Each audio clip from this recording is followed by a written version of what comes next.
The photograph tore cleanly down the middle. Diane held both halves for a moment, my face in her left hand, hers in her right, then dropped them on her desk like trash. 18 floors above Charleston's harbor, floor-to-ceiling windows framing the kind of view she'd always wanted, and she couldn't even look at me. "My lawyers will destroy you," she said. "You don't stand a chance." I stood there with my hands in my coat pockets. February wind rattled the glass behind her. The office smelled like her perfume, something expensive I'd bought her for Christmas 3 years ago, back when she still let me pick her up from work. Before we continue, tell me where you're watching from in the comments. I love seeing how far our stories reach. And if you haven't yet, make sure to subscribe. New stories every day. "I just came for the tax documents," I said. "You came to humiliate me in front of my staff." She gestured toward the open-plan office beyond her door. 40 desks, 40 faces pretending not to watch. "Walking in here like you have any right." "I have every right, we're still married." Her laugh was sharp enough to cut. Not for long. I'd driven 20 minutes to get here, parked in visitor parking because my name wasn't on her company lot anymore. Hadn't been since 2022 when she upgraded the system. I'd taken the elevator up with a young couple holding hands, whispering about square footage and mortgage rates, and I'd felt like a ghost. The desk between us was glass, clean, nothing personal on it except a silver frame facing away from me. Lucas and Sophia, probably. A photo from when they still smiled at family dinners, before Diane taught them that I was something to be managed, minimized, quietly erased. "The 2019 returns," I said. "That's all I need." She opened a drawer, pulled out a manila folder, slid it across the glass with 2 fingers like she was afraid to get too close. I picked it up. Inside, tax documents, joint filing, my signature next to hers. April 15th, 2020. I'd been in physical therapy twice a week back then, relearning how to hold a pen after the stroke. She'd brought the papers to me at the kitchen table, pointed to the lines, steadied my hand when it shook. I remembered thinking how patient she was, how lucky I was that she stayed. "Anything else?" Her voice was cold, professional, the voice she used with difficult clients. I looked at her. Really looked. 54 years old. Hair darker than it used to be. Salon color, $200 every 6 weeks. Suit jacket tailored. Nails perfect. She'd built this. The office, the staff, the view. Built it on money I'd earned loading containers at the port for 30 years. On the boat I'd sold. On the house I'd signed over without reading the fine print. "No," I said. "That's everything." I turned to leave. "Thomas." I stopped. "Don't make this harder than it needs to be," she said. "You're not well. Everyone can see it. The memory problems, the confusion. Lucas is worried. Sophia keeps asking if you're taking your medication." My hand tightened on the folder. "I'm taking my medication. The doctor said you might not remember." "I remember everything. Silence, the kind that fills a room like smoke." "Then you remember that I've taken care of you," she said. "After the stroke, after you lost your job, I kept this family together while you—" She stopped, breathed. "I'm not the villain here, Thomas." I looked at the torn photograph on her desk. Our wedding day. May 14th, 1994. Magnolia Gardens. Her dress had cost $1,800. I'd worked double shifts for 3 months to pay for it. "I never said you were." I left. The elevator took forever. 40 people had seen me walk in. 40 people had watched Diane tear up our wedding photo. By Monday morning, it would be a story. Diane Brennan's unstable husband, poor thing, showed up at her office making demands. Memory problems, you know. Stroke last year. So sad what age does to people. I drove to the pier. Parking was free this time of year. Tourists wouldn't come until April. Wouldn't flood the waterfront restaurants and gift shops until the weather turned. Now it was just locals. Fishermen. Gulls. I sat on a bench facing the water. The folder rested on my lap. I didn't open it. Didn't need to. I knew what was inside. What I needed was in my coat pocket. I pulled out the key. Small, brass. Stamped with a number I'd memorized 22 years ago. 1438. The key to my grandfather's safe deposit box at First Harbor Bank. The one I'd inherited when he died in 2003. The one I'd never opened because Diane said we didn't need old man clutter in our lives. Let the past stay in the past, she'd said. I'd listened. I'd listened to a lot of things. The sun was setting. Orange light spilled across the harbor, turned the water gold. A shrimp boat moved slow near the horizon. Gulls circled overhead, crying like they knew something I didn't. My phone buzzed. A text from Diane. I'm sending an email to Lucas and Sophia. They need to know you're having episodes. Don't try to contact them until you've seen Dr. Morrison. I read it twice. Saved it. Put the phone away. The wind picked up. Cold. Sharp. It smelled like salt and diesel and the fish market 3 blocks south. I pulled my collar up and watched the light fade. Across the harbor, the old homes of South Battery glowed warm in the dusk. Houses worth $3 million, $4 million. Diane had sold 2 of them last year. Collected her commission, 6 figures each, and never mentioned that I'd once built the docks those houses overlooked. That I'd spent 30 years making sure cargo ships could unload safely so the city could grow. She'd rewritten the story. Made herself the architect of her own success. Self-made, ambitious. A woman who'd overcome a difficult marriage to a man who couldn't adapt, couldn't keep up, couldn't. My phone buzzed again. This time it wasn't Diane. Unknown number. Local area code. The message was short. Your daughter needs to know what her mother did with the beach house. Check the 2019 deed transfer. You were in the hospital. I stared at the screen until it went dark. Then I stood, walked to my truck, and drove to the bank. First Harbor Bank closed at 5.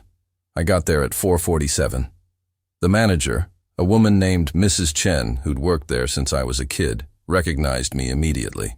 Thomas Brennan, she smiled. Haven't seen you in years. I need to access a safe deposit box. Of course, do you have your key? I placed it on the counter. She checked the number, nodded, led me to the vault. The box was small, narrow. She pulled it out, set it on the table in the private room and left me alone. I opened it. Inside, an envelope, yellowed, sealed with wax.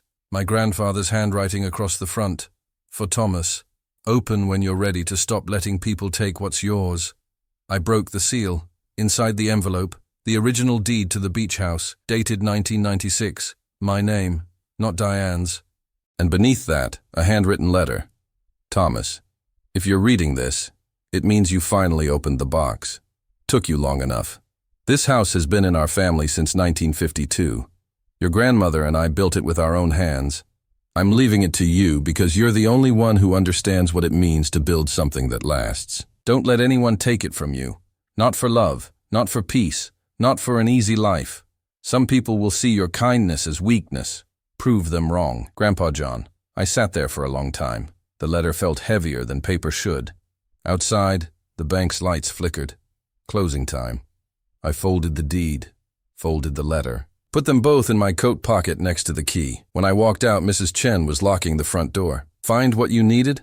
She asked. Yes, I said. I did. I drove home in silence. The apartment I'd rented since Diane changed the locks. 1 bedroom, $950 a month, linoleum floors and water stains on the ceiling. Felt smaller than usual. I made coffee, sat at the kitchen table, spread the documents out under the overhead light. The deed was clear. The house was mine. Legally. Completely. But in 2019, someone had filed a transfer of ownership. Someone had forged my signature while I was in the hospital recovering from a stroke, too weak to hold a pen, too trusting to question why Diane kept asking about paperwork. I picked up my phone, scrolled to James's number, my brother, Vice Governor of South Carolina. We hadn't spoken in 2 years, not since our father's funeral, when James said I let Diane walk all over me, and I told him to mind his own business. I hesitated.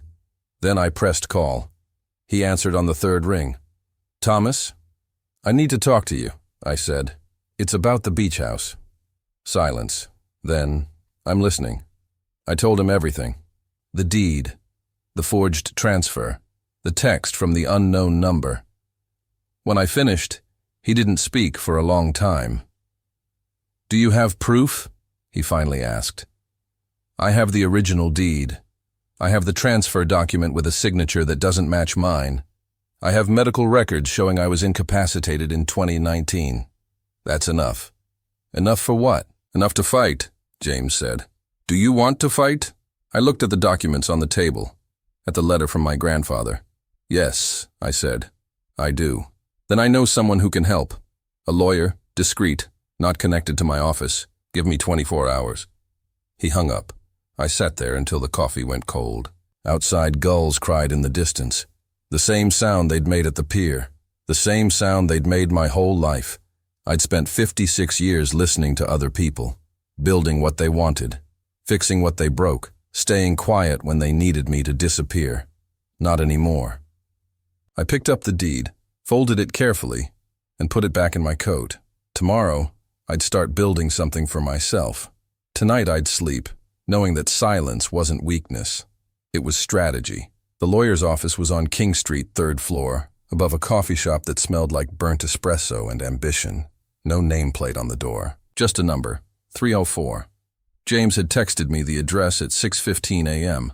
Nothing else, no name, no explanation. I knocked twice. A woman answered, 50 maybe, gray suit, reading glasses on a chain. She looked at me the way a mechanic looks at an engine, assessing damage, calculating cost. Thomas Brennan, yes. Patricia Mora, come in. The office was small. One desk, 2 chairs, a single window facing the street. No diplomas on the walls. No photos. Nothing personal except a coffee mug that said, World's Okayest Lawyer, in faded letters. She gestured to the chair across from her desk. I sat. James said you have a property dispute. She opened a yellow legal pad, clicked a pen. Tell me everything. Start with the house. I told her. The inheritance, the deed, the stroke, the forged transfer in 2019. She wrote nothing down, just listened. When I finished, she leaned back in her chair. Do you have the original deed? I pulled it from my coat pocket, placed it on her desk. She examined it, turned it over. Held it up to the light, set it down. And the fraudulent transfer? I haven't seen it yet. I only know it exists because of a text message. From who? I don't know. Unknown number. She nodded slowly. We'll need that document. It's public record. I can pull it today. She made a note on the legal pad. Medical records from 2019. I have discharge papers from the hospital, rehabilitation schedules, prescriptions. Good. I'll need copies of everything. She looked at me directly. Mr. Brennan, I need you to understand something. If we pursue this, your wife will fight back, hard. She'll question your mental capacity. She'll paint you as confused, unstable. She'll use your stroke against you. I know. Do you have documentation, emails, text messages, anything showing a pattern of manipulation? I hesitated. Some. Not much. Then you need to start collecting more. Everything from this point forward gets documented. Every conversation, every transaction, every threat. She handed me a business card. My cell number is on the back. You text me daily, morning and night. Timestamps matter in court. I took the card, put it in my wallet next to the photo of Sophia at her high school graduation. The last time she'd smiled at me like I mattered. One more thing, Patricia said.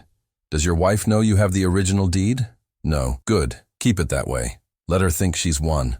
She closed the legal pad. The element of surprise is the only advantage you have right now. Don't waste it. I left her office at 8:47 a.m., walked 3 blocks to the post office, mailed copies of the deed to Patricia, kept the original in my coat pocket. Then I went home and started building the case. The apartment had 1 closet. I emptied it, moved my clothes to the bedroom floor, set up a folding table I'd bought at Goodwill for $12. On the table, a laptop I'd purchased in 2018, slow but functional, a spiral notebook, a box of file folders I'd taken from the recycling bin at work before I lost my job. I opened my email account, 4,532 unread messages going back to 2010. I started at the beginning. Most of it was junk, spam, promotions, but buried in the noise, patterns. March 2016. Diane emails the family accountant. Subject line, update beneficiary forms, Thomas only. I'd never seen that email. Never knew she'd contacted our accountant behind my back. June 2018. Diane emails Lucas. Dad doesn't need to know about the refinance. It's handled. What refinance? December 2019. Diane emails Sophia. Your father is recovering well, but we need to make some financial decisions while he's focused on physical therapy. I'll explain later. I printed all of them, filed them by date, started a timeline. My phone buzzed. Text from Diane. We need to talk about the apartment lease. You're overpaying. I found you something cheaper in North Charleston. I stared at the message. North Charleston, 40 minutes from the waterfront, an hour from Sophia's college. Far enough that I'd stopped being a visible problem. I didn't respond. 3 minutes later, another text. Thomas, I'm trying to help you. You're being unreasonable. I screenshotted both messages. Sent them to Patricia. Her response came immediately. Don't engage. Document only. I went back to the emails. By noon, I had 37 printed pages. By 3 p.m., 52. Patterns emerging. Diane controlling accounts, making decisions, always framing it as helping, while systematically removing me from my own financial life. I'd been invisible for years. I just hadn't noticed. The sun was setting when I found the email that mattered. April 10th, 2019. Sent from Diane's personal account to someone named R. Hodges at Coastal Title Services. Subject, Beach House Transfer, Urgent. Body, Robert. Thomas had a stroke last week. He's stable but still in the hospital. I need to move forward with the property transfer we discussed. He signed the power of attorney documents before the stroke, attached. Can you file everything this week? I'd like this handled before he comes home and starts worrying about paperwork. Thanks, Diane. I read it 3 times. Then I called Patricia. She answered on the first ring. I found something, I said. Patricia came to my apartment at 7:30 p.m. with a briefcase and a bag from the Chinese restaurant on Broad Street. You need to eat, she said, setting containers on the kitchen counter. You look like hell. I wasn't hungry, but I ate anyway. Fried rice, spring rolls. She ate nothing, just reviewed the email on my laptop, her face unreadable. This is it, she said finally. This is the proof. Proof of what? Fraud, forgery, possibly elder abuse depending on how aggressive we want to get. She looked at me. Mr. Brennan, this email shows clear intent to deceive. She's admitting she filed the transfer while you were incapacitated. But she said I signed a power of attorney. Did you? I thought back. April 2019. The hospital. Diane bringing papers to my bedside, my hand shaking, her voice soft. Just a formality, Thomas. In case something happens. You trust me, don't you? I'd signed. Yes, I said. I signed something. A power of attorney doesn't give her the right to transfer property without your explicit consent, especially not when you're in the hospital recovering from a stroke. She closed the laptop. We need to move fast. If she realizes what you're doing, she'll destroy evidence. What do I do? Tomorrow morning you go to Coastal Title Services. You request a copy of every document related to the beach house transfer. You don't tell them why. You just say you're organizing estate planning. You pay the fee. You leave. And then? Then we file a motion to void the transfer based on fraud and lack of mental capacity at the time of signing. She packed up her briefcase. But tonight, you need to secure everything you've collected. Make copies. Send them to me. Email them to yourself. Save them to the cloud. Don't trust that anything in this apartment is safe. She left at 8:45. I spent the next 2 hours scanning documents, uploading files, creating backup folders. At 11:20 p.m., my phone rang. Unknown number. The same one from yesterday. I answered. Mr. Brennan? A woman's voice, young, nervous. Yes. My name is Sophia. I sat down. Sophia? Dad, She stopped, breathed. I need to see you, tonight. Can I come over? Of course. Are you okay? No. Her voice broke. I'm not okay. Mom doesn't know I'm calling. She thinks I'm at the library. Where are you? Outside your building.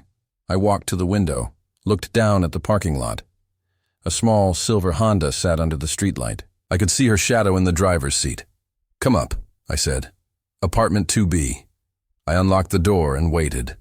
Footsteps on the stairs. Slow. Hesitant. She appeared in the doorway carrying a laptop bag and looking like she hadn't slept in days. 25 years old. Dark hair pulled back. Her mother's eyes. My grandfather's stubborn jaw. Hi, Dad. Hi, sweetheart. She came inside, looked around at the empty apartment, the folding table covered in documents, the clothes piled on the bedroom floor. This is where you're living? For now. She set the laptop bag on the counter. Didn't sit, just stood there with her arms crossed like she was trying to hold herself together. Mom said you were having memory problems, that you were confused about the house, that we shouldn't believe anything you told us. And what do you believe? She looked at me, really looked, the way she used to when she was 8 years old and trying to figure out if I was telling the truth about Santa Claus. I believe Mom's been lying to us for a long time. She opened the laptop bag, pulled out a flash drive. Last week, I was helping Mom organize her office files. She needed me to upload some contracts to the cloud for a closing. While I was in her computer, I saw a folder labeled Thomas, Personal. She handed me the flash drive. I copied it. I shouldn't have, but something felt wrong. I took the drive, plugged it into my laptop. 16 files appeared on the screen. Bank statements, legal documents, emails, spreadsheets tracking every dollar I'd earned since 1998. One file was named Guardianship Research, SC Requirements. PDF. I opened it. 20 pages. Printed articles about legal guardianship in South Carolina. Requirements for proving mental incompetence, notes in Diane's handwriting, stroke, JERS medical evidence. Get 2 doctors, file within 6 months of incident, the date stamp, May 2019, 1 month after my stroke. Sophia sat down at the kitchen table, put her head in her hands. She was planning to take everything, wasn't she? I closed the laptop. Yes, I said, she was. We sat there in silence. The refrigerator hummed. Outside, a car alarm went off and stopped. I'm sorry, Dad. You didn't know. I should have. Lucas and I both should have. She looked up. He's not going to believe this. He thinks Mom's perfect. He thinks you're the problem. Maybe he's right. No, her voice was sharp. He's not, and I'm going to prove it. She stood, hugged me, the first real hug in 3 years. When she pulled back, her eyes were wet. What do you need me to do? I looked at the flash drive, at the documents on the table, at my daughter standing in my empty apartment choosing me over the lie she'd been living. I need you to be careful, I said. Your mother can't know you gave me this. She won't. And I need you to trust me. This is going to get worse before it gets better. I know. She picked up her bag. I have to go. Mom thinks I'm doing research for my thesis. I walked her to the door. Sophia? She turned. Thank you, I said. She nodded. Left. I listened to her footsteps fade down the stairs, heard her car start, watched through the window as she drove away. Then I sat down at the laptop and started reading. By midnight, I had a map of every lie Diane had ever told. By 2 a.m., I had a plan. By sunrise, I knew exactly how to prove what she'd done. Silence wasn't weakness. It was evidence. And I'd been collecting it for 6 years. Coastal Title Services opened at 9 a.m. I was there at 8:45, sitting in my truck across the street, watching the receptionist unlock the front door. The building was small, brick, sandwiched between a bail bondsman and a check-cashing place on Meeting Street. Not the kind of place Diane would normally use. She preferred the downtown firms with marble lobbies and waiting rooms that smelled like leather and money. That's how I knew she'd chosen this place deliberately. No one we knew would see her here. I waited until 9:15, let a few other customers go in first. Then I crossed the street and pushed through the glass door. The receptionist looked up from her computer. 20-something. Nose ring. Bored expression. Help you? I need copies of documents related to a property transfer. 2019. Address? 4427 Ocean Boulevard, Sullivan's Island. She typed, clicked, frowned. You the owner? Yes. ID? I handed her my driver's license. She scanned it, printed a form, slid it across the counter. Fill this out. Fee is $35 for certified copies. I filled out the form, paid cash, waited. She disappeared into a back room. I could hear a printer running, cabinets opening and closing. 10 minutes passed. She returned with a manila envelope. Everything's in there. Deed transfer, power of attorney, notarization records. Thank you. I walked out before she could ask questions. In the truck, I opened the envelope. Pulled out the documents. The deed transfer was dated April 18th, 2019. My signature at the bottom. Notarized by R. Hodges, Coastal Title Services. I held it up to the light streaming through the windshield. The signature looked like mine, almost. But the loop on the T was wrong. Too wide. And the slant of the letters tilted left when mine tilted right. I'd signed my name 10,000 times in my life. I knew what it looked like. This wasn't it. I took photos with my phone. Sent them to Patricia with a message. Got the documents. Signature is forged. Her response came 30 seconds later. Perfect. Bring everything to my office tomorrow, 10 a.m. Don't tell anyone you have this. I put the envelope in the glove compartment, locked it. Sat there for a moment watching people walk past on the sidewalk. A woman with a stroller. An old man with a cane. Normal people living normal lives while mine quietly fell apart. My phone buzzed. Text from Diane. I've contacted the bank. Joint accounts are frozen pending legal review. You'll need to open your own account. I read it twice. Frozen. 26 years of shared finances. Gone. One phone call. I checked my banking app. Account balance, $0. 00. Access denied. Another text from Diane. This is for your protection, Thomas. You're not thinking clearly. I didn't respond. I drove to my job at Harbor Freight Supply. Half shift, 4 hours, $2,100 a month after taxes. Not enough to live on, but enough to prove I was still working, still functional, still a person who showed up. The warehouse smelled like cardboard and diesel. I clocked in at 10:30. My supervisor, Marcus, was 28. Called me Pops. Not meanly, just casually, like I was old enough to be a mascot. Pops, we got a shipment of drywall coming in at 11. Need you on the forklift. Got it. I spent the next 3 hours moving pallets, loading trucks. My back ached. My hands cramped. But the work was simple. Required no conversation. No one asked me questions or looked at me with pity. At 2:30, I clocked out. Marcus was in the break room eating a sandwich. See you Thursday, Pops. See you Thursday. I drove home, stopped at the grocery store on King Street, bought instant coffee, frozen dinners, a loaf of bread. Total, $18 or $47. I paid cash. The money Diane hadn't frozen was in my wallet. $340. Everything I'd withdrawn last week for groceries and gas. At the apartment, I heated a Salisbury steak dinner in the microwave. Ate it standing at the counter. It tasted like salt and regret. My phone rang. Lucas. I stared at his name on the screen for 3 rings before answering. Dad. Lucas. What the hell are you doing? His voice was sharp, angry. Mom said you're trying to take the beach house from her, that you're filing legal papers. Is that true? It's my house, Lucas. No, it's the family house. We've been going there since I was a kid. I inherited it from my grandfather. It's in my name. Mom said Grandpa left it to both of you. That's not true. So Mom's lying? I closed my eyes, pressed my forehead against the cool kitchen cabinet. Lucas, I need you to listen. No, you need to listen. You're tearing this family apart. Sophia won't talk to anyone. Mom's crying every night. And for what? A house?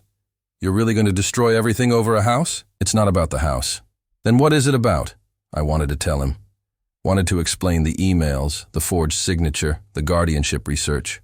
Wanted to say that his mother had been planning to erase me for years, and he'd been too busy working at her agency to notice. But Patricia's voice echoed in my head. Don't engage. Document only. I can't explain right now, I said. Because you don't have an explanation. You're being selfish and stubborn and... Dad, are you even taking your medication? Mom said you've been acting confused. I'm taking my medication. Then prove it. Drop the lawsuit. Apologize to Mom. Fix this. I can't do that. Silence. Long enough that I thought he'd hung up. Then, fine. Don't call me again until you come to your senses. He hung up. I stood there with the phone in my hand, listening to dead air. Then I opened my notebook, wrote down the date, the time, summarized the conversation, sent Patricia a text. Lucas called. Hostile. Believes Diane's version. Her response, expected. Stay the course. I made coffee, sat at the folding table, opened the laptop. The flash drive Sophia had given me was still plugged in. I clicked through the files again. Bank statements showing Diane had transferred $127,000 from our joint savings to a personal account in 2020. My name wasn't on it. Emails between Diane and Lucas discussing managing Dad's expectations about retirement income.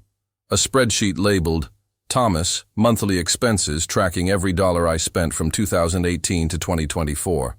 Groceries, gas, prescriptions, every transaction monitored. At the bottom of the spreadsheet, a note in Diane's handwriting. Total dependency. Easier transition to managed care. I sat back. Managed care.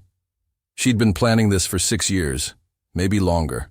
Systematically isolating me, controlling finances, documenting my confusion, building a case to prove I was incompetent so she could take legal guardianship and control everything I owned. The beach house was just the beginning. My phone buzzed.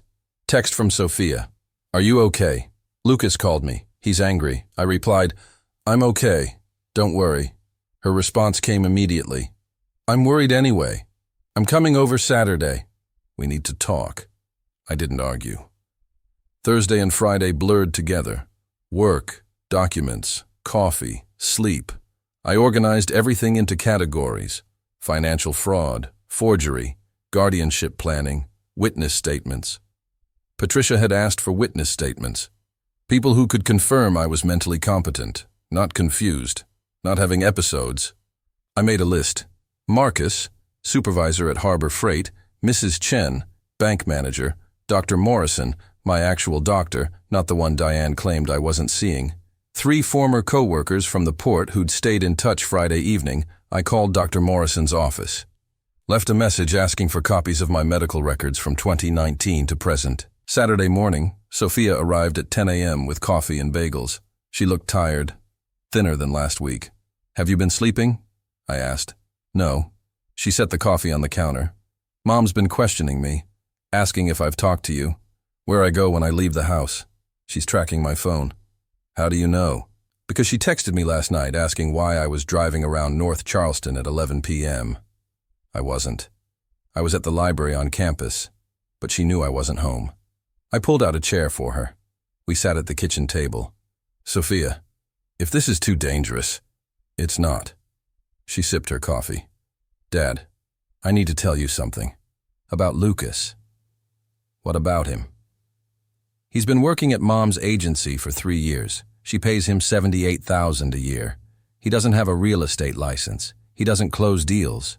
He just exists, and Mom writes it off as a business expense. I know. Did you know she bought him a condo? Last year. Put it in the company name. He lives there rent-free. It's worth $300,000. I didn't know that. Sophia pulled out her phone, showed me photos. A condo building downtown. Modern, expensive. Tax records showing ownership under Brennan Coastal Properties, LLC. She's been buying his loyalty, Sophia said. That's why he won't listen to you. If you win the lawsuit, if you take back what's yours, she'll lose the agency, and Lucas will lose everything she's given him. I looked at the photos, at my son's apartment building, at the life he was living on money that should have been mine. What about you? I asked. What has she given you? Tuition, that's it. And she reminds me every time we talk. Sophia set her phone down, but I don't care. I'd rather work 3 jobs and pay my own way than take another dollar from her. She reached across the table, took my hand. Dad, I'm sorry for believing her, for not seeing what she was doing, Stop. I squeezed her hand. You didn't know. Neither did I. Not until it was almost too late. We sat there in silence. Outside, seagulls cried. The sound carried through the thin apartment walls like a memory of better days. What happens next? Sophia asked. Monday. Patricia files the motion to void the deed transfer. And then? Then we go to court. And your mother will have to answer questions under oath. Sophia nodded slowly. She's going to fight. I know. She's going to hurt people, say things that aren't true, turn Lucas against you even more. I know. Are you ready for that? I looked at my daughter, 25 years old, smart, brave, choosing truth over comfort. Yes, I said. I'm ready. She stayed for an hour. We ate bagels, talked about her thesis, her plans after graduation. Normal things, easy things. When she left, the apartment felt quieter than usual. I spent the afternoon at the pier, sat on the same bench, watched the shrimp boats, the tourists taking photos, the water stretching out forever under a gray February sky. My grandfather used to bring me here when I was 8 years old. We'd fish off the dock. Never caught anything. Didn't matter. He'd tell me stories about building the beach house, about carrying lumber across the dunes, about the hurricane in 1963 that nearly destroyed everything. "You hold on to what's yours," he'd said. "Don't let anyone take it just because they want it more." I'd forgotten that advice somewhere along the way, but I remembered it now. I pulled out my phone, opened my messages, scrolled to Patricia's number, typed, "I'm ready. File everything." Her response came 5 minutes later. Motion filed. Court date set for March 15th. Preliminary hearing, March 1st. Don't contact Diane. Don't respond to Lucas. Let the documents speak. March 1st, 9 days away. I put the phone in my pocket, watched the sun sink toward the horizon. Orange light spilled across the harbor, the same light I'd seen 1,000 times, the same water, the same gulls. But everything felt different now. I wasn't waiting anymore. I was building. And when Diane walked into that courtroom, she'd see exactly what silence had constructed. Not weakness, evidence. The Charleston County Courthouse smelled like floor polish and old paper. I arrived at 8:30 a.m., 30 minutes early. Patricia was already there, standing outside courtroom 4C with a leather briefcase and an expression that gave nothing away. "Ready?" she asked. "Yes." "Remember, you don't speak unless the judge asks you a direct question. You don't react to anything Diane says or does. You sit, you listen, you let the documents work." I nodded. She handed me a folder. "This is your copy of the evidence summary. 210 pages. Financial records, emails, the forged deed, medical documentation proving you were incapacitated during the transfer, witness statements from Dr. Morrison and 3 former colleagues confirming your mental competency." I opened the folder, saw my life reduced to exhibits labeled A through T. "Diane's legal team will try to paint you as confused, unstable, vindictive," Patricia continued. "They'll say this is about bitterness over the marriage ending. They'll say you're misremembering events. Let them. Because when we present Exhibit M, the email where Diane explicitly instructs the title company to file the transfer while you're in the hospital, none of their character attacks will matter. What if the judge doesn't care? He'll care. Judge Halloran doesn't tolerate fraud." She checked her watch. "We have 15 minutes. Do you need anything? Water? Bathroom? No. Then let's go inside." The courtroom was smaller than I'd expected. Wood paneling, fluorescent lights, 20 rows of empty benches. At the front, 2 tables facing the judge's bench. Patricia led me to the right-hand table, set her briefcase down, started arranging documents. I sat, folded my hands, waited. At 8:50, the door opened. Diane walked in. She wore a navy suit, pearl earrings, hair perfect. She looked like she was going to a business meeting, not a court hearing. Behind her, 3 lawyers, 2 men in their 40s, 1 woman, older, carrying a stack of binders. They took the left-hand table. Diane didn't look at me, not once. Just sat down, crossed her legs, whispered something to the woman lawyer who nodded and made a note. I watched her, studied her. This woman I'd been married to for 26 years, mother of my children. The person who'd once promised to love me in sickness and in health. She looked calm, confident, like she'd already won. At 8:55, the door opened again. A man walked in alone, tall, gray suit. He didn't sit at either table, just walked to the back row of the gallery and took a seat in the corner. I turned slightly. James, my brother, Vice Governor of South Carolina. He met my eyes for half a second, nodded once, turned his gaze forward. Diane saw him. I watched her spine stiffen, watched her lean toward her lawyers and whisper urgently. The woman lawyer glanced back at James, then at Diane, then down at her notes. Patricia leaned close to me. "Your brother doesn't waste time, does he? I didn't know he was coming. He's not here officially. He's just a concerned citizen observing a public hearing." She smiled faintly. "But Diane's lawyers know exactly who he is, and they know what it means." At 9 a.m., the bailiff stood. "All rise. The Honorable Judge Reginald Halloran presiding. We stood. Judge Halloran entered. 60-something. Black robe. Reading glasses. He sat. We sat. Good morning. This is a preliminary hearing in the matter of Brennan versus Brennan regarding disputed property ownership. He looked at Patricia. Counselor, you filed the motion. Proceed. Patricia stood. Thank you, Your Honor.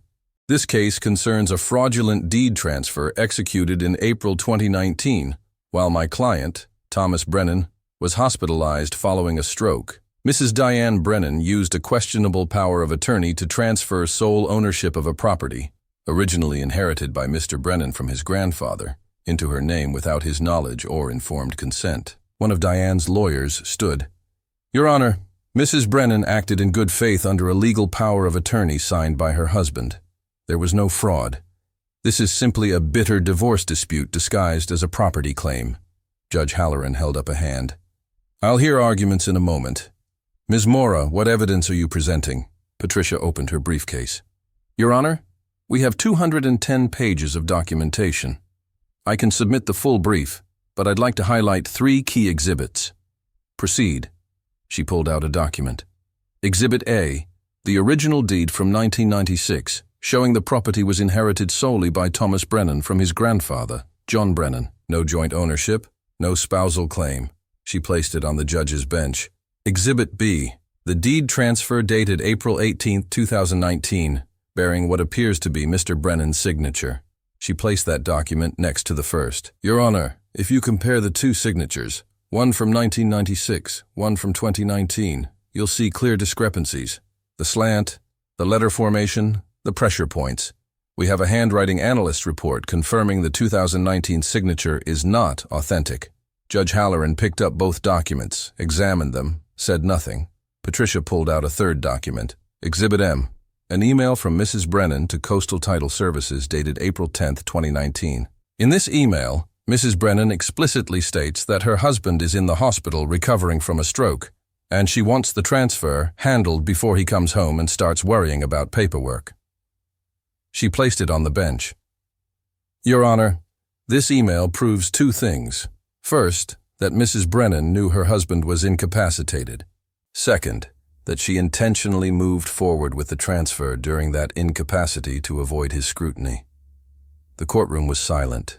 Judge Halloran read the email, read it again, looked up at Diane's lawyers. Counselor, do you have a response to this? The older woman stood. Your Honor, the email is taken out of context. Mrs. Brennan was simply trying to reduce her husband's stress during recovery. The power of attorney was legally executed. When was the power of attorney signed? The judge asked. April 7th, 2019. And when did Mr. Brennan have his stroke? The lawyer hesitated, checked her notes. April 4th, 2019. So 3 days after a stroke, while hospitalized, Mr. Brennan signed a power of attorney authorizing his wife to transfer property. Yes, Your Honor. Judge Halloran looked at Patricia. Do you have medical records? Yes, Your Honor. Mr. Brennan was admitted to Charleston Medical Center on April 4, 2019 with acute ischemic stroke. He remained hospitalized until April 12th. Medical notes from April 7th indicate he had severe right-hand tremors, difficulty with fine motor control, and was on medication that impaired cognitive function. She placed the medical records on the bench. A man in that condition, Patricia continued, cannot provide informed consent for a legal document authorizing the transfer of property worth over $500,000. Judge Halloran removed his glasses, rubbed his eyes, put the glasses back on. I'm going to need more time to review this evidence, but based on what I've seen this morning, I'm inclined to issue a temporary restraining order preventing any further transactions related to the property until this matter is fully adjudicated. He looked at Diane's lawyers. Unless you have evidence to the contrary, the 3 lawyers exchanged glances. The older woman spoke. Your Honor, we'd like to request a brief recess to confer with our client. 15 minutes. The judge stood. We stood. He exited. Diane's lawyers immediately huddled around her. Urgent whispers. Diane's face had gone pale. She kept glancing back at James, who sat motionless in the gallery, reading something on his phone. Patricia turned to me. They're going to offer a settlement. How do you know? Because they just realize they can't win. That email is damning. The medical records are damning. And your brother sitting in the back row is a reminder that this case could become very public very quickly. She paused. The question is, what do you want? I want my house back. You'll get that. But they'll offer you money to keep this quiet, to avoid a trial, to make it go away. I don't want money. Then what do you want? I looked at Diane across the courtroom. She was crying now, quietly, her lawyers handing her tissues. I want the truth on record, I said. I want it documented that she lied, that she forged my signature, that she tried to erase me. Patricia nodded slowly. That's going to cost you more time, more hearings, more pain. I know. And Lucas will never forgive you. I thought about my son, about the condo he lived in, the job he didn't earn, the life built on money that wasn't his mother's to give. He'll have to decide what kind of man he wants to be, I said. I can't make that choice for him. The bailiff returned. Court is back in session. We stood. Judge Halloran entered. Sat. Counselors. Do you have anything to add? The older woman stood. Your Honor, we'd like to request a private conference with opposing counsel to discuss potential resolution. Granted. You have 48 hours. If no resolution is reached, we'll schedule a full evidentiary hearing. He banged the gavel. This court is adjourned. He left. Diane stood immediately. Stood. Her lawyers surrounded her, blocking her from view as they ushered her toward the door. She never looked back. Patricia packed her briefcase. They'll call me tonight, probably offer $200,000 in return of the house if you sign an NDA. I'm not signing an NDA. Then they'll go higher. 300, 400. I don't want their money. She stopped packing, looked at me. Mr. Brennan, I need you to understand something. If you refuse their settlement, this goes to trial. Diane will be cross-examined. Her financial records will be subpoenaed. Everything will become public record, including the guardianship research, the tracking of your expenses, the manipulation of your children. Good. Your son will be questioned about the condo, about his salary, about what he knew and when he knew it. Then he'll have to answer. Patricia closed her briefcase. All right. Then we go to trial. We walked out of the courtroom together. James was waiting in the hallway. He shook Patricia's hand first. Ms. Mora, thank you for your work. Senator. He turned to me. Thomas. James. You did well in there. I didn't do anything. I just sat there. Exactly. He smiled slightly. Sometimes that's all you need to do. Let the truth work. We stood there for a moment. Two brothers who'd barely spoken in years, connected by blood in a courthouse hallway. I appreciate you coming, I said. I should have come sooner. Should have listened when you called. He glanced back toward the courtroom. Diane saw me. Her lawyers saw me. That's going to change their strategy. How? They'll settle, fast, before this becomes a story. He put a hand on my shoulder. But if they don't, if they force you into a trial, I'll be here, in that gallery, every single day. You don't have to. Yes, I do. You're my brother. I should have protected you from this years ago. He left. Patricia and I walked out of the courthouse together. The morning sun was bright, warm. March in Charleston felt like hope. What now? I asked. Now we wait. They have 48 hours. She handed me a business card. If Diane contacts you directly, don't respond. If Lucas calls, don't respond. If anyone offers you money or asks you to drop the case, you call me immediately. Understood. She walked to her car. I walked to my truck. Before I got in, my phone buzzed. Text from Sophia. Dad, are you okay? Lucas is freaking out. He said Mom's lawyers are talking about a settlement. I replied, I'm okay. I'll explain everything soon. Another text, this time from an unknown number. You made a mistake today. You should have taken the money when you had the chance. I stared at the message. Didn't recognize the number. Then I screenshot it. Sent it to Patricia with a note. Received this 5 minutes after leaving court. Her response came immediately. Document everything. They're scared. Scared people make mistakes. I drove home, made coffee, sat at the folding table with my laptop open and the folder of evidence in front of me. 210 pages, 6 years of silence, and 48 hours until Diane had to decide, admit what she'd done, or let a judge force the truth into the light. I didn't care which option she chose. Either way, the house was coming back to me, and the silence I'd built wasn't empty anymore. It was evidence, and evidence didn't lie. Patricia called at 11:47 p.m. on March 2nd, 36 hours after the hearing. I was awake, sitting at the kitchen table, coffee cold in front of me, documents spread across the surface like evidence of a life I'd finally learned to defend. "They're settling," she said. I didn't say anything. "Thomas, did you hear me?" "I heard you. They're offering full return of the property, $285,000 in restitution, covering estimated rental value, legal fees, and damages. Lucas Brennan will be removed from Brennan Coastal Properties payroll effective immediately, and Diane agrees to a sworn affidavit admitting the deed transfer was executed without your informed consent." I closed my eyes, felt something in my chest loosen. Not relief, something else. Vindication, maybe, or just exhaustion. "What about the NDA?" I asked. "No NDA. The affidavit becomes part of the public record. Anyone can access it." "And Lucas?" "His employment termination is documented as restructuring due to legal review. He won't know the real reason unless someone tells him. Diane will tell him. Probably. But that's not your problem anymore." I opened my eyes, looked at the documents on the table. Years of silence organized into evidence. Proof that I'd existed, that I'd mattered, that I'd been erased deliberately and methodically by someone who'd promised to love me. "When do I sign?" I asked. "Tomorrow, 10 a.m. My office. Diane will sign separately. You won't see her." "Good." "Thomas." Patricia paused. "You won. Do you understand that? You got everything you asked for." "I understand. Then why don't you sound happy?" I looked out the window. The parking lot was empty. Street lights glowing orange in the darkness. A cat walked across the asphalt, disappeared into shadows. "Because my son still thinks I'm the villain," I said. "Give him time. He's had 28 years. Then give him 29. She sighed. "Get some sleep. I'll see you tomorrow." She hung up. I sat there until the coffee was too cold to drink.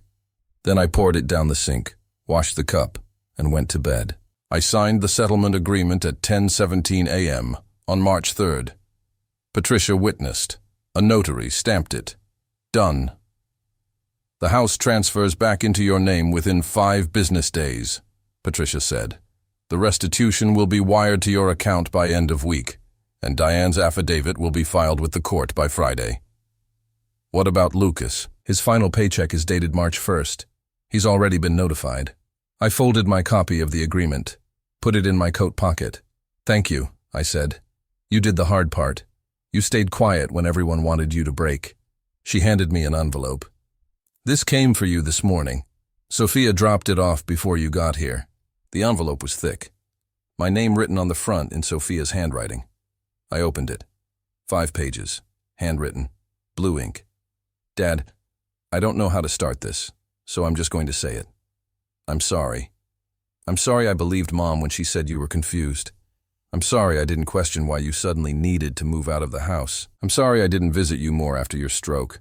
I'm sorry I let Lucas convince me that you were being difficult. I'm sorry I didn't see what was happening until it was almost too late.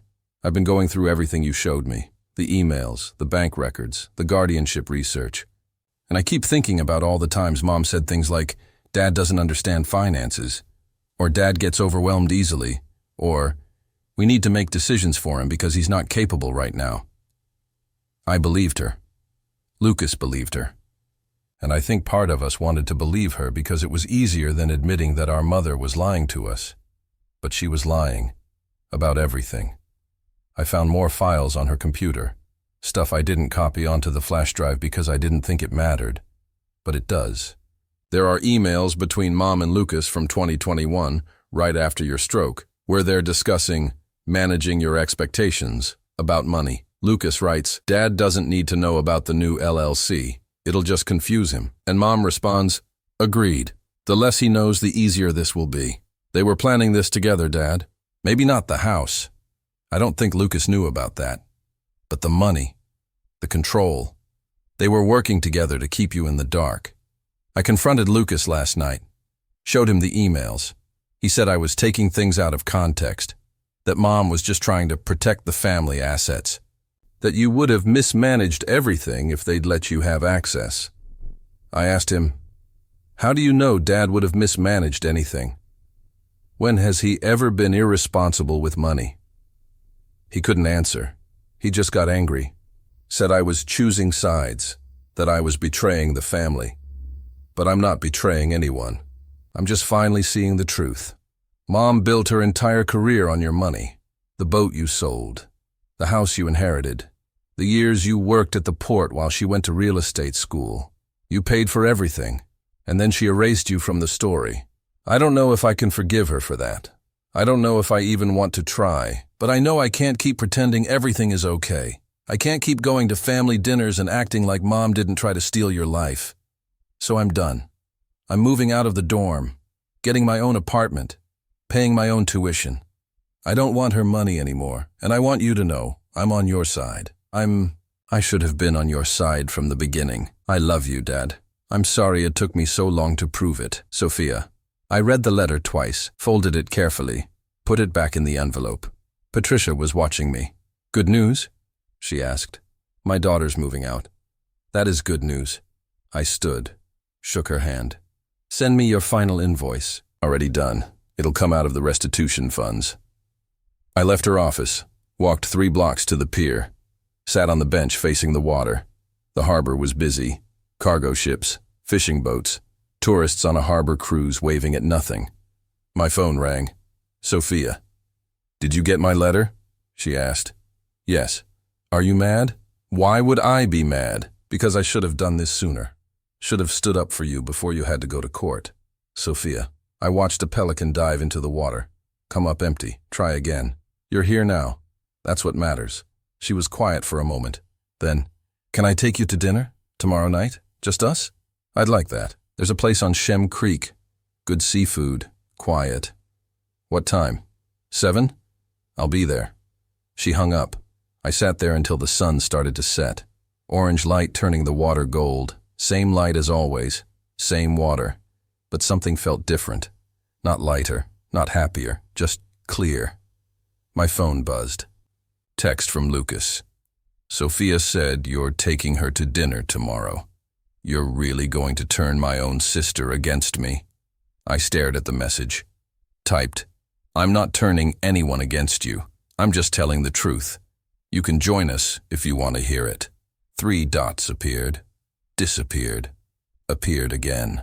Then, "I don't have anything to say to you." The dots disappeared. He didn't text again. I put the phone away, walked back to my truck, drove home. That night I slept better than I had in months. The restaurant on Shem Creek was small. Wood tables, paper napkins, marsh grass visible through the windows. Sophia was already there when I arrived, sitting at a corner table. 2 menus. I sat down across from her. "You look tired," she said. "I am tired." "Good tired or bad tired?" "I don't know yet." She smiled slightly, handed me a menu. "The shrimp and grits are good here, so's the she-crab soup." We ordered, ate, talked about small things. Her thesis, her plans for grad school, the apartment she'd found near campus. $850 a month, 1 bedroom, walking distance to the library. "Can you afford that?" I asked. "I have savings, and I got a research assistant position. 20 hours a week. It'll be tight, but I'll manage. I can help." "No," she shook her head. "I need to do this on my own. I need to know I can." I understood that. After dinner, we walked along the dock. Boats tied up for the night. Water lapping against the pilings. "Lucas isn't coming around, is he?" she asked. "No. He texted me yesterday, said I was being manipulated, that you've turned into someone bitter and vindictive." "Maybe I have." "No." She stopped walking. Looked at me. "You're not bitter. You're just done being silent." We stood there for a moment. The creek smelled like salt and mud and fish. A heron stood on one leg in the shallows. Waiting. "There's something I need to tell you," Sophia said. "About Mom." "What about her?" "She called me this morning, before you signed the settlement. She was crying, said you'd ruined everything, that the business was going to collapse because she had to liquidate assets to pay you back. That's not true. She has plenty of money. I know. That's why I looked up the business filings. Sophia pulled out her phone, showed me a screenshot. Brennan Coastal Properties is worth $2 million. The settlement is less than a quarter of that. She's not going under. She's just losing control. I looked at the numbers. At the empire Diane had built on money that wasn't hers to spend. What did you tell her? I asked. I told her I knew what she did. The guardianship research, the forged signature, all of it. Sophia put her phone away. She said I didn't understand. That she did everything to protect the family. That you would have lost everything if she hadn't taken over. And what did you say? I said, you didn't protect the family. You protected yourself. Sophia's voice was steady. Then I hung up. She's called 6 times since then. I haven't answered. We started walking again. She's going to keep trying, I said. She'll say I poisoned you against her. That I manipulated you. Let her say it. I know the truth. We reached the end of the dock, turned back. Do you hate her? Sophia asked. I thought about that. About 26 years of marriage. 2 children. A house I'd signed over without reading the fine print. Years of quiet erosion I'd mistaken for partnership. No, I said. I don't hate her. I just don't trust her anymore. And I don't want her in my life. That's fair. We walked back to the parking lot, hugged goodnight. Before she got in her car, she turned back. Dad? Yeah? I'm proud of you, for fighting back, for not just accepting what she did. I didn't have a choice. Yes, you did. You could have stayed silent, stayed invisible, let her win. She smiled, but you didn't. She drove away. I stood there in the parking lot, alone, listening to the creek behind me, the marsh grass rustling, the sound of water moving. My phone buzzed. Text from unknown number. I need to talk to you, tomorrow morning. The pier, 7 a.m. Please. I knew who it was. I typed, fine.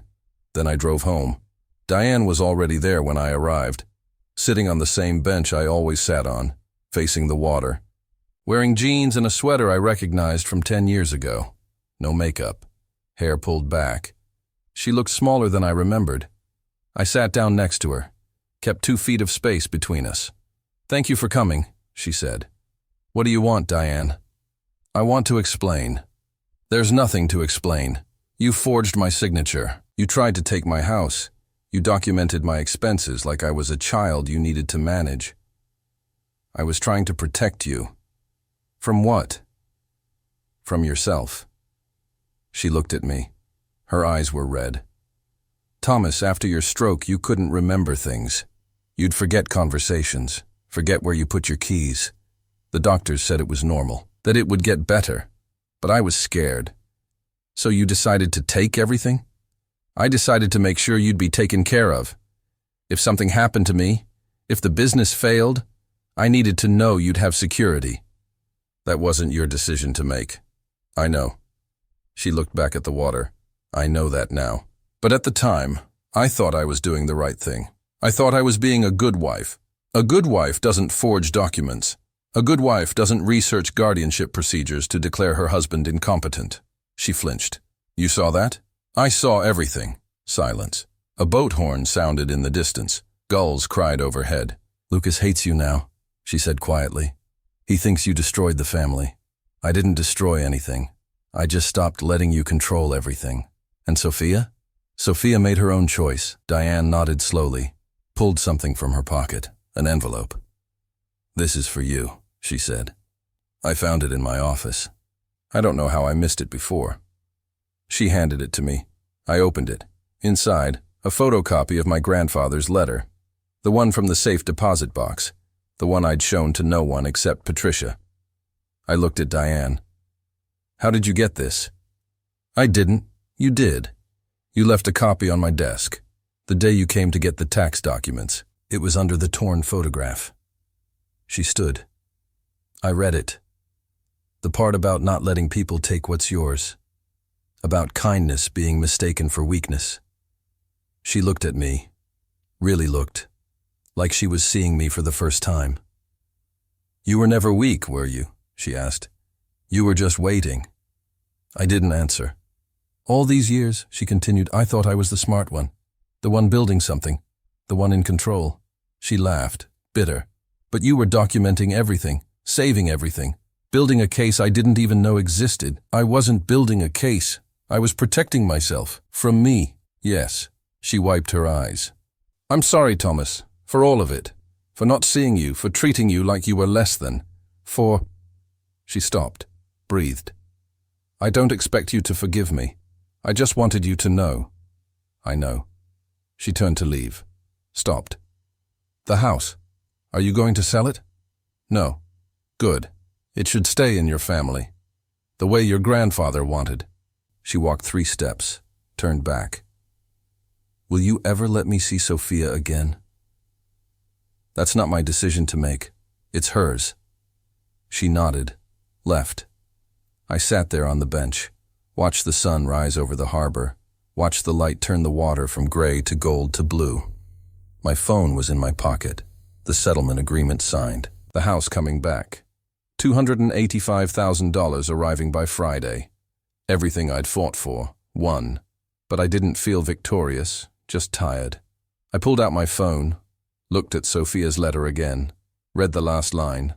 I love you, Dad. I'm sorry it took me so long to prove it. Then I stood up, walked back to my truck. Tomorrow I'd start planning the repairs to the beach house. Tomorrow I'd open a new bank account. Tomorrow I'd figure out what came next. But today, I just drove home. And when I got there, the apartment didn't feel quite so empty anymore. Silence wasn't evidence now, it was peace. And I'd earned it. June arrived with heat and humidity that made the paint dry slower than I wanted. I stood on the deck of the beach house, roller in hand, watching the second coat settle into the wood grain. White, clean, the way my grandfather had painted it in 1952. Sophia was inside, scraping old wallpaper from the kitchen walls. I could hear the rhythm of her work. Scrape, pause, scrape, punctuated by occasional frustrated sighs when the paper tore instead of peeling. Dad, this wallpaper is basically archaeological evidence, she called through the open window. I think I found layers from 3 different decades. That's because Grandpa never threw anything away.